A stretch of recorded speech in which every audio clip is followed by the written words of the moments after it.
Hello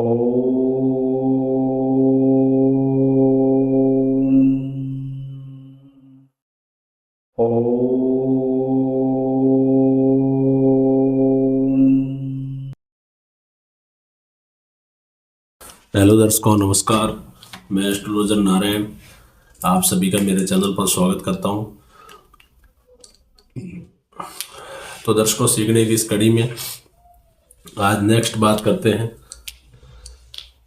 कर्क लगन की कुंडली में सेकंड लॉर्ड होते हैं सूर्य देव, सिंह राशि। यहाँ पे यदि कर्क लगन की कुंडली है तो 4, ये 5, तो सेकंड लॉर्ड सेकंड हाउस में कौन सी राशि आई? 5 नंबर राशि, सिंह राशि, जिसके स्वामी है सूर्य देव। तो अब सेकंड लॉर्ड कर्क लगन की कुंडली में सेकंड लॉर्ड जो सूर्य देव है वो 1 से लेकर यदि 12 ग्रहों तक कहीं पे भी प्लेस्ड होते हैं तो वो कैसा अपना रिजल्ट्स देते हैं और उनकी प्लेसमेंट के अकॉर्डिंग कैसा इनका रिजल्ट रहता है, शुभ रहते हैं, अशुभ रहते हैं, इनके बारे में डिटेल से बात करेंगे। इससे प्रीवियस भी अपना यही सीरीज चल रहा है कि कर्क लगन से पहले फर्स्ट हाउस। तो दर्शकों, इससे पहले बात कर रहे थे लग्नेश के बारे में, लग्नेश की प्लेसमेंट के अकॉर्डिंग लग्नेश कैसा रिजल्ट्स देते हैं। तो सारा अपने लग्नेश की प्लेसमेंट के अकॉर्डिंग पूरा 1 से लेकर 12 लगन कुंडलियों तक बात किया था। उसके बाद अभी सेकंड लॉर्ड की बात कर रहे हैं। तो दर्शकों, ये जो बात कर रहे हैं आप इतना जरूर ध्यान रखिए, ये एक तरीके से कुंडली का अपन एनालिसिस कर रहे हैं, क्योंकि इससे पहले सारी जितनी बेसिक जानकारियां थी, बेसिक जानकारियों के बारे में डिटेल में बात की। उसके बाद योगों के बारे में बात किया, मतलब जितनी बेसिक जानकारी चाहिए थी उसके बारे में बात किया। अभी जो ये लग्नेश की प्लेसमेंट, सेकंड लॉर्ड की प्लेसमेंट, ये सब अपन जो बात कर रहे हैं ये एक तरीके से क्या है, अपन कुंडली का एनालिसिस कर रहे हैं, उसमें ग्रह को डिसाइड कर रहे हैं कि ये ग्रह कैसा रिजल्ट देने के लिए बाध्य हो रहा है, शुभ हो रहा है उस कुंडली के लिए या अशुभ हो रहा है। ठीक है दर्शकों, तो अभी का जो एक तरीके का सीखने का जो एक फेज है वो लर्निंग के साथ साथ कुंडली का एनालिसिस भी है। ठीक है, ऐसा नहीं है कि अभी तक अपन कुंडली की बेसिक ही सीख रहे हैं। अभी अपन क्या है, ग्रह को डिसाइड कर रहे हैं कि ग्रह ये कैसा रिजल्ट देने वाला है। तो ये एक तरीके का फाइनल एनालिसिस है। हाँ, इसके साथ में ग्रहों की युति हो सकती है, 2 ग्रह साथ में हो सकते हैं, कोई एक ग्रह भी साथ में हो सकता है, तो वो भी डिटेल में बात करेंगे। लेकिन अभी जो सीख रहे हैं वो एक तरीके कुंडली का अपन एनालिसिस कर रहे हैं, ग्रह को डिसाइड कर रहे हैं कि इस जातक की कुंडली में ये ग्रह अच्छा रिजल्ट देगा या बुरा देगा या सम होगा या कितना अच्छा देगा, इन चीज़ों के बारे में अपन बात कर रहे हैं। तो ये नॉर्मली क्या है, कर्क लगन की कुंडली है तो यहाँ आएगी 6 नंबर राशि, 7, 8, 9, 10, 11, 12, 1, 2, 3। इससे पहले जो बेसिक जानकारी ऑलरेडी मैं प्रीवियस वीडियो में सारी डिटेल्स के साथ में बता चुका हूँ, लेकिन इस कुंडली के साथ में अपने को बेसिक कौन कौन सी जानकारी की जरूरत रहेगी वो अपन देख लेते हैं। एक बात आपको सबसे पहले ये ध्यान रखनी है कि सूर्य देव की दृष्टि कौन सी होती है, हमेशा एक ही दृष्टि होती है, 7वीं दृष्टि। डिटेल में देखना है तो प्रीवियस मैंने पूरा डिटेल में बताया, अभी मैं यहाँ ओनली वही बता रहा हूँ कि कौन कौन सी होती है सीधी। और ये 1 नंबर राशि मेष के साथ क्या होते हैं, उच्च के होते हैं, हमेशा ध्यान रखना दर्शकों। और ये 7 नंबर राशि तुला के साथ में ये नीच के हो जाते हैं, तुला राशि इनकी नीच राशि होती है सूर्य देव की। ठीक है, तो इन बेसिक चीज़ों की आपको पता होना चाहिए साथ साथ में। और ऊपर से सूर्य देव इस कुंडली में मारक है या कारक है, ये चीज़ भी साथ में आपको पता होनी चाहिए। तो इस कुंडली में सूर्य देव क्या है, मारक है। तो मारक कैसे है डिटेल में मैं प्रीवियस बता चुका हूँ आपको, यहाँ पे भी बता देता हूँ, क्योंकि कर्क लगन की कुंडली है, कर्क राशि है, वो जल तत्व की राशि है, और सिंह राशि है जो जिसके सूर्यदेव मालिक है वो है अग्नि तत्व की राशि। और अग्नि और जल तत्व ऑपोजिट होने की वजह से यहाँ पे ये सूर्यदेव मारक होंगे, कर्क लगन की कुंडली में हमेशा मारक रहेंगे। इसके साथ आपको एक चीज़ ये भी ध्यान रखनी है कि सूर्यदेव है वो क्या है, यहाँ पे पापी नहीं है, ये बात हमेशा ध्यान रखना दर्शकों। ठीक है, क्योंकि सूर्यदेव क्या है, अपनी मतलब सूर्यदेव में क्या तेज है, तो तेज होने की वजह से जो सूर्यदेव का गुण है वो, अब जैसे कि मान लो ये सेकंड घर के मालिक है, तो सेकंड घर है ये इनका, ये अपने घर को खराब नहीं करेंगे, लेकिन जो इनका गुण है वो उस घर पे अप्लाई जरूर होगा। ये बात दर्शकों हमेशा ध्यान रखना, ठीक है। लेकिन इतनी बात आप जरूर ध्यान रखना, यहाँ पे सूर्यदेव पापी नहीं है, क्रूर जरूर है, क्रूर क्रूर, ठीक है। तो क्रूरता का गुण हमेशा इनके अंदर रहेगा। तो जिस घर के मालिक होंगे तो उस घर को खराब नहीं करेंगे, लेकिन क्रूरता का गुण उनके ऊपर अप्लाई जरूर होगा। ये बात दर्शकों हमेशा ध्यान रखना। प्रीवियस में भी मैंने बताया है, ये अब सेकंड घर के मालिक है तो इस घर को खराब नहीं करेंगे। अब सेकंड घर किसका रिप्रेजेंट करता है? सॉरी, सेकंड घर से अपन देखते हैं वाणी, परिवार देखते हैं, परिवार या कुटुंब लिख दो, कुटुंब, ठीक है। तीसरा देखते हैं धन, मोटा मोटा इन तीन चीजों को रिप्रेजेंट करता है हमेशा सेकंड हाउस। वाणी अपन सेकंड हाउस से देखते हैं, परिवार कुटुंब कैसा रहेगा सेकंड हाउस से देखते हैं, जातक कितना धनवान होगा, उसका धन का सपोर्ट कितना होगा नॉर्मली सेकंड हाउस से देखते हैं। घरों से क्या क्या देखते हैं ये भी वीडियो मैंने डाल रखा है, आप देख सकते हो डिटेल में। तो यहाँ पे सूर्यदेव सेकंड हाउस के मालिक है, तो सेकंड हाउस को खराब नहीं करेंगे। कैसे खराब नहीं करेंगे और कहाँ इफेक्ट पड़ेगा उसकी बात कर रहा हूँ थोड़ी।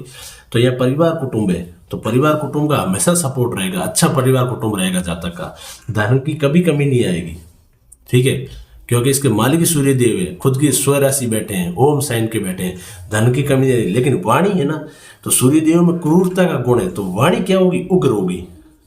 लेकिन ये नहीं होगा कि इस घर को ही खराब कर देंगे, नहीं दर्शकों, क्योंकि इस घर के मालिक है, कभी घर को खराब नहीं करेंगे। हाँ, वाणी उग्र होगी क्योंकि सूर्यदेव में गुण ही क्रूरता का है, तो वाणी पे अप्लाई होगा, वाणी उग्र रहेगी जातक की, ठीक है।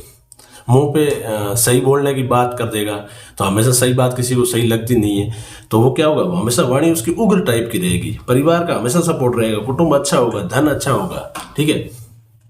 तो ये बात हमेशा आपको बीच में ध्यान रखनी है। तो अपन शुरू करेंगे फर्स्ट हाउस से। फर्स्ट हाउस में यदि सूर्यदेव बैठते हैं तो कैसा रिजल्ट देंगे। तो दर्शकों, यदि आप नए हो तो मेरे इस चैनल को सब्सक्राइब जरूर करें, वीडियो को लाइक करें, शेयर करें, ठीक है।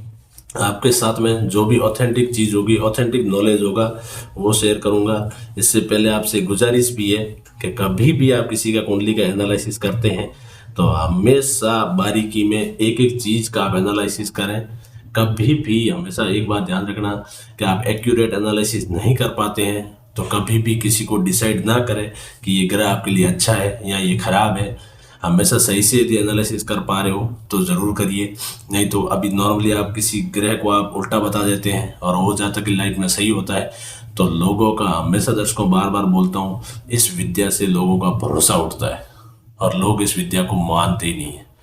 इसका मेन रीज़न ही यही है, यदि आप एक्यूरेट एक एक चीज़ देख के किसी का एनालिसिस करते हैं, उसको एक्यूरेट बताते हैं, तो अगले वाले को लगता भी है कि एक्चुअल में मुझे ये प्रॉब्लम चल रही है और आप भी मेरे कुंडली में यही बता रहे हो, ठीक है। इसके साथ साथ आपको मेरा नॉलेज के साथ साथ कोई गाइड भी पढ़नी है तो आप गाइड पढ़ सकते हो, एक्यूरेट आपको यही नॉलेज मिलेगा। पराशरी पढ़ सकते हो, लघु पराशरी पढ़ सकते हो, मैं आपको मना नहीं कर रहा, आप कहीं से भी नॉलेज ले सकते हैं। लेकिन आपसे रिक्वेस्ट एक ही रहेगा, कभी भी किसी का कुंडली का एनालिसिस करते हो सीधा आप काल मृत योग, सॉरी ये काल सर्प योग, काल मृता योग कुछ भी बता के जातकों को डरा देते हैं, तो ये इस विद्या के लिए बिल्कुल सही नहीं है। आपको यदि एनालिसिस करना है, एक एक चीज़ सीखिए, टाइम लीजिए सीखने में, एकदम सीखने के बाद ये साथ साथ में सारा नोट डाउन करिए, एनालिसिस सही ढंग से करिए, फिर ही अपना नॉलेज शेयर करिए दर्शकों, ठीक है। उसके बाद भी किसी की ज़रूरत पड़ती है हेल्प की तो किसी की हेल्प ज़रूर ले लें, लेकिन गलत एनालिसिस कुंडली का ना करें कभी भी, क्योंकि इससे लोगों की बिल्कुल भरोसे उठ जाता है कि ये चीज़ें तो बिल्कुल ही गलत है, ठीक है दर्शकों। आगे बढ़ेंगे। फर्स्ट हाउस, पहले भाव, मैं पूरा एकदम डिटेल में, मेरा बताने का पर्पस यही है कि आप किसी की कुंडली एनालिसिस करो तो सही ढंग से करो, बारीकी से करो, अच्छे से करो, तभी इतना टाइम लेके मैं बता रहा हूँ, ठीक है। और भी टाइम लगेगा इसमें, आगे गोचर वगैरह बहुत सारी चीज़ों के बारे में बात करनी है अपने को। तो मेरा बोलने का एक ही पर्पस है, एक ही मतलब है कि सही ढंग से सीखो पहले और फिर अगले किसी कुंडली का एनालिसिस करो। उसमें भी हेल्प चाहिए तो हेल्प ले लो, लेकिन गलत एनालिसिस किसी कुंडली का मत करिए, ठीक है दर्शकों। तो यहाँ पे बैठ गए हैं फर्स्ट हाउस में सूर्यदेव, करक लग्न की कुंडली के लग्नेश के घर में। तो क्या होगा, अब देखो सबसे पहले आपको पता होना चाहिए कि सूर्यदेव इस कुंडली के तो मारक ग्रह है, ठीक है। तो मारक है तो मार्केटों का गुण उनमें होगा ही होगा। तो ये नॉर्मली फर्स्ट हाउस में बैठेंगे, जब सूर्यदेव की दशा और अंतर्दशा चलेगी तो ये क्या करेंगे, एक तो जिस घर में बैठे हैं, जिस घर में प्लेस्ड है, कहाँ का इफेक्ट देंगे वो बता रहा हूँ। जिस घर में प्लेस्ड है उस घर के अकॉर्डिंग रिजल्ट्स देंगे, जैसा वो अशुभ या शुभ होंगे उसके अकॉर्डिंग उस घर से रिलेटेड रिजल्ट्स लाएंगे। दूसरा, जिस घर के मालिक है, जिस घर के मालिक उस घर को भी इफेक्ट करेंगे। और तीसरा, जहाँ इनकी दृष्टि जाती है, दृष्टि जिस घर पे पड़ रही है उस घर से रिलेटेड हमेशा ये रिजल्ट्स देंगे, ठीक है। अब जैसे इस घर में प्लेस्ड है तो फर्स्ट हाउस से रिलेटेड ये रिजल्ट्स देंगे। मारक है तो क्या करेंगे, ये नॉर्मली उस घर को, घर से रिलेटेड अच्छे रिजल्ट्स नहीं देंगे, वहाँ अशुभ रिजल्ट्स देंगे, ठीक है। दूसरा, जिस घर के मालिक है, जिस घर के मालिक है अपने घर को कभी खराब नहीं करेंगे, तो नॉर्मली सेकंड हाउस से रिलेटेड शुभ रिजल्ट्स देंगे। लेकिन इनमें क्रूरता की वजह से वाणी उग्र जरूर होगी जातक की, ठीक है। और यहाँ से मैं सातवीं दृष्टि की बात करूं, सातवें घर पे पड़ रही है तो सातवें घर से रिलेटेड भी ये नॉर्मली शुभ रिजल्ट्स नहीं देंगे, यहाँ पे भी अशुभ रिजल्ट्स देंगे, ठीक है दर्शकों। आगे बढ़ते हैं। आप भी मेरे साथ में कॉपी पेन लेके एक एक चीज नोट जरूर करते रहिएगा, क्योंकि कोई भी चीज आपके माइंड से स्किप ना हो तो डायरी की हेल्प ले लो जिसमें आपने नोट डाउन किया है, ठीक है। फिर ही किसी कुंडली का सही ढंग से आप एनालिसिस करो। बहुत सारे हैं जहाँ तक मेरे साथ में सीख रहे हैं, उसके बाद भी आपको सीखने समझने में कोई प्रॉब्लम्स आ रही है, सही ढंग से समझ में नहीं आ रहा है तो कोई दिक्कत नहीं है, आप कमेंट सेक्शन में जाइए, इस वीडियो से रिलेटेड जो आपको समझ में नहीं आ रही है पूरी डिटेल्स ला लीजिए कि मुझे इस मतलब पूरे वीडियो में ये पॉइंट समझ में नहीं आया, मैं आपको कमेंट के थ्रू वापस रिप्लाई जरूर करूँगा, ठीक है दर्शकों। लेकिन आप जो भी कमेंट करते हैं तो इस वीडियो का कुछ भी है तो इस वीडियो के नीचे कमेंट करिए, दूसरे वीडियो का तो उस वीडियो के नीचे आप कमेंट कर दीजिए, उसके थ्रू मैं वापस आपको रिप्लाई करूँगा। तो यहाँ पे क्या है, ये नॉर्मली इस कुंडली के मारक ग्रह है, मारक होने की वजह से ये रिजल्ट्स क्या देंगे, नॉर्मली अशुभ रिजल्ट्स देंगे, ठीक है। कौन कौन से घर को इफेक्ट करेंगे, एक तो फर्स्ट हाउस से रिलेटेड अशुभ, दूसरा सेवंथ हाउस से रिलेटेड जहाँ इनकी दृष्टि पड़ रही है उस घर से रिलेटेड ये हमेशा अशुभ रिजल्ट्स देंगे, अशुभ रिजल्ट्स का योग बनता है। लेकिन इसके साथ साथ आपको पता होना चाहिए कि सूर्य देव की डिग्री कितनी है, वो तो बहुत ही इंपॉर्टेंट फैक्टर है। आपको हर वीडियो में हर ग्रह के एनालिसिस के टाइम पे आपको ये ध्यान रखना है कि इस ग्रह की डिग्री कितनी है, कितना रिजल्ट देने की काबिल है, कितनी काबिलियत है, वो आपको साथ साथ देखना बहुत ज़रूरी है। तो दर्शकों ये सारी चीज़ें साथ में देखते रहिएगा। बात करते हैं अपन सेकंड भाव की। सेकंड भाव इनका खुद का भाव है सूर्यदेव, ठीक है। तो इसमें क्या होगा मैंने आपको बताया भी है, इस घर में नॉर्मली ये शुभ होंगे क्योंकि इसमें वाणी क्या होगी, उग्र होगी। बाकी परिवार कुटुंब का सपोर्ट रहेगा, धन की कभी कमी नहीं आएगी हमेशा जातक की लाइफ में। लेकिन यहाँ से जो इनकी सातवीं दृष्टि आठवें भाव पे पड़ रही है तो आठवें भाव से ये रिजल्ट हमेशा क्या देंगे, नेगेटिव देंगे, अशुभ रिजल्ट देंगे। क्योंकि दूसरा घर था इनका खुद का घर था, मारक होते हुए भी घर तो इनका खुद का ही था, लेकिन अब मारक होने की वजह से जो आठवें भाव पे दृष्टि पड़ी है वो नॉर्मली दृष्टि सही दृष्टि नहीं होगी। वहाँ पे क्या होगा, नेगेटिव रिजल्ट्स देगा, नेगेटिव रिजल्ट्स देंगे और अशुभ रिजल्ट्स देंगे, ठीक है दोस्तों। आगे बढ़ते हैं थर्ड हाउस में।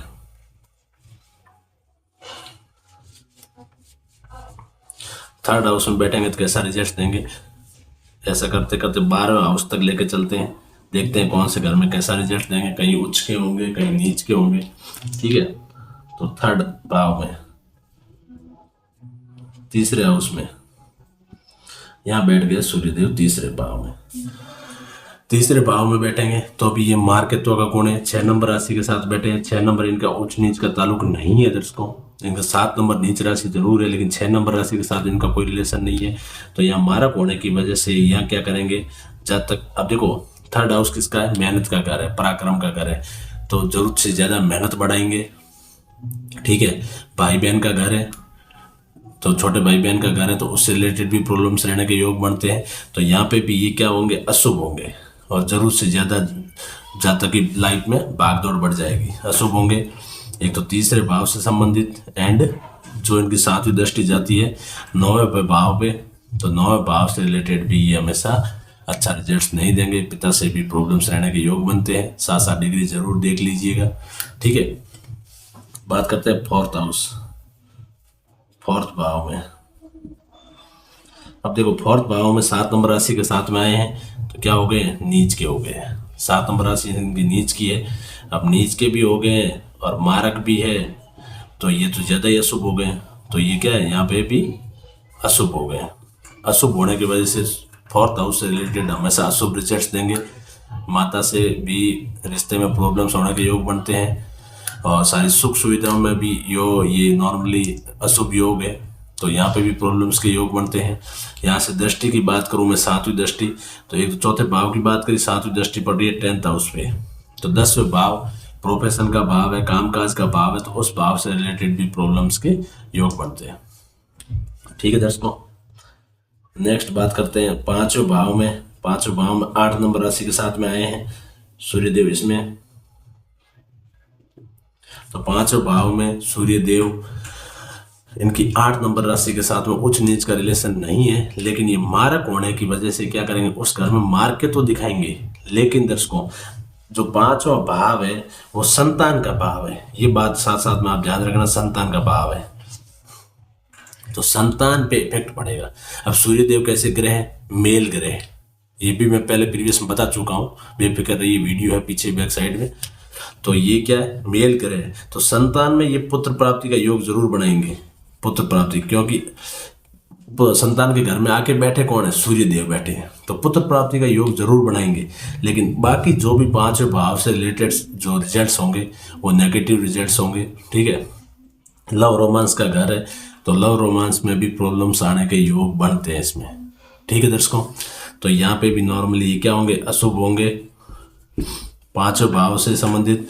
और यहाँ से यदि इनकी दृष्टि 7वीं दृष्टि की बात करूँ तो 11th हाउस लाभ के भाव में पड़ रही है, तो लाभ में भी प्रॉब्लम्स आने के योग बनते हैं दर्शकों, ठीक है, समझ रहे हो मेरे साथ साथ में। आगे बढ़ते हैं,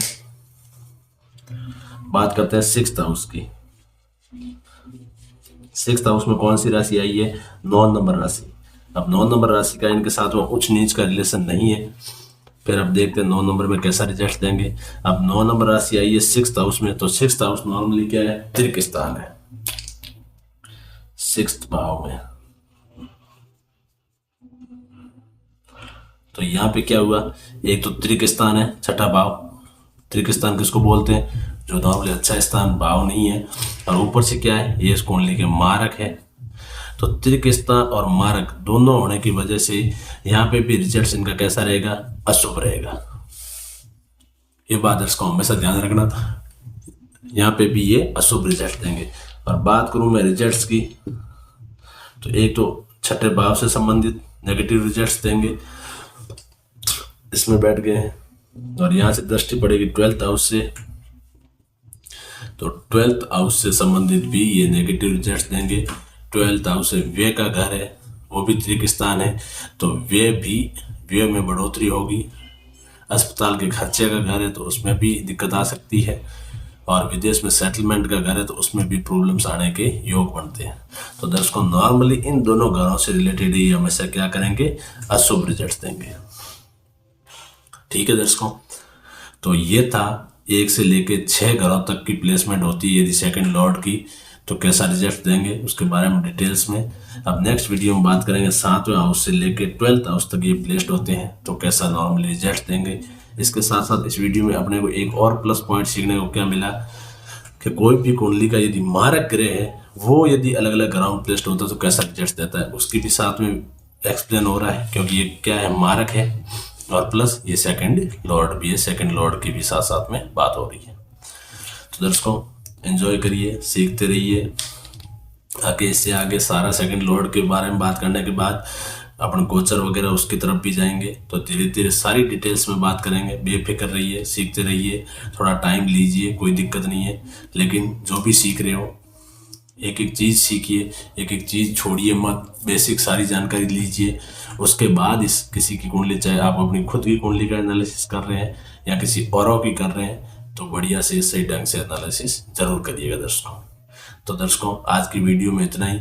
मिलेंगे अगले वीडियो में 7th हाउस से लेके 12th हाउस तक सेकंड लॉर्ड के प्लेसमेंट के आधार पे रिजल्ट्स के साथ में।